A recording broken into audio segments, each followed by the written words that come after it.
Good morning. My name is Tyler Kelly, and this is Brian Reagan. And this morning we are in Judges chapter 13. That's hang loose, bro. I know. Okay. I use it all the time. I didn't know you were a surfer. I got it from one of the security guards at Freed.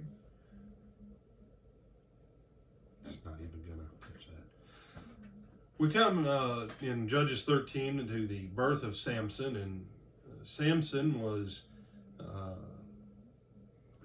one of those that his mother had been barren and had not had any children. Verse 3 tells us the angel of the Lord appeared, and he was set aside in verse 4 and 5 as a Nazirite, that he was not to drink wine or similar drink, nor eat anything unclean, that she would conceive and bear a son, no razor upon his head, for the child shall be a Nazirite to God from the womb. And I want to make a quick clarification.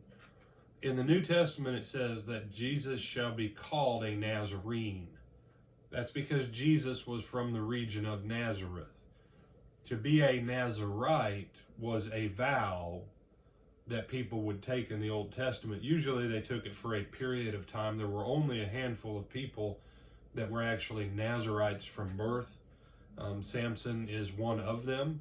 John, Jesus's forerunner, his was basically the vow of a Nazirite for life.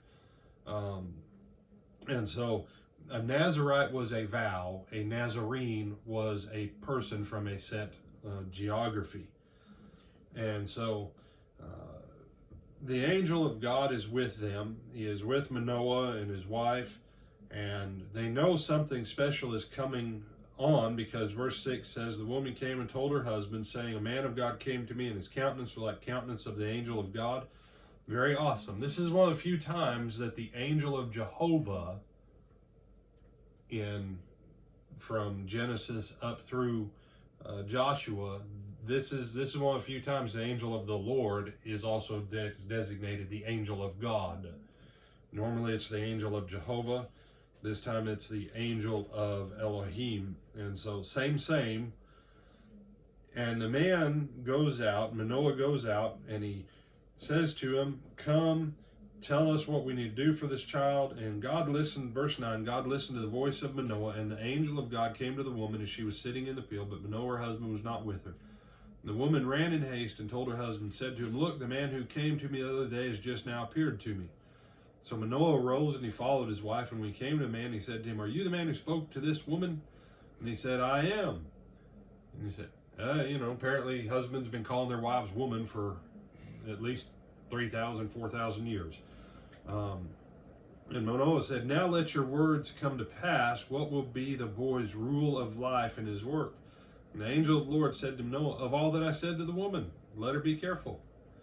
She may not eat anything. And he goes on, he reiterates the Nazirite vow.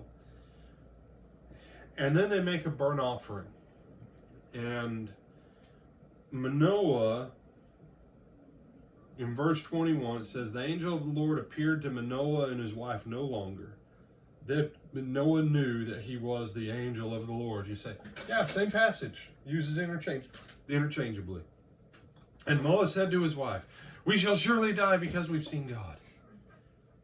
But his wife said to him, if the Lord had desired to kill us, he would not have accepted a burnt offering and a grain offering from our hands, nor would he have shown us all these things, nor would he have told us such things as these at this time.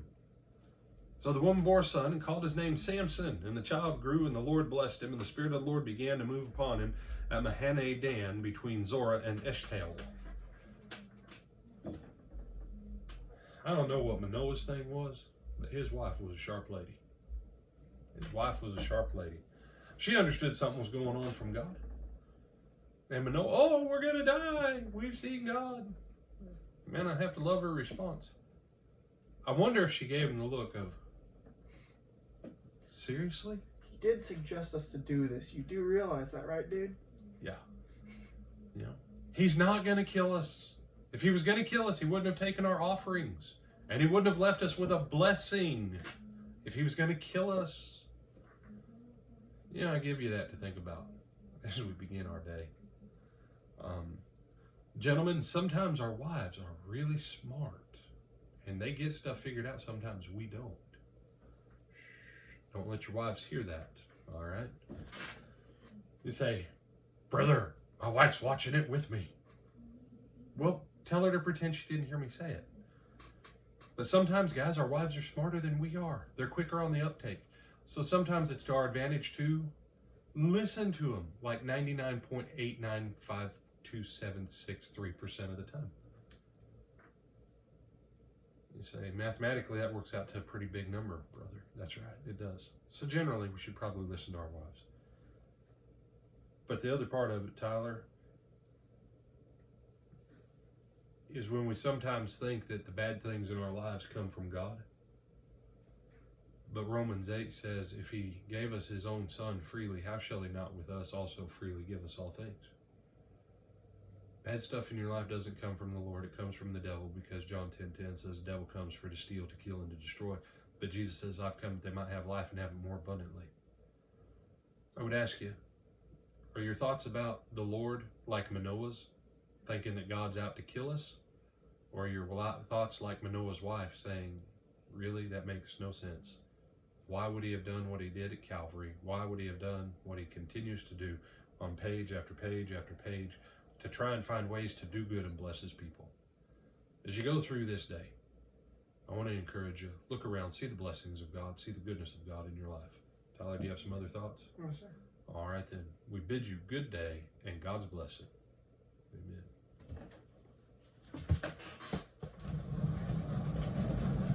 After we cut off all the whatever that we do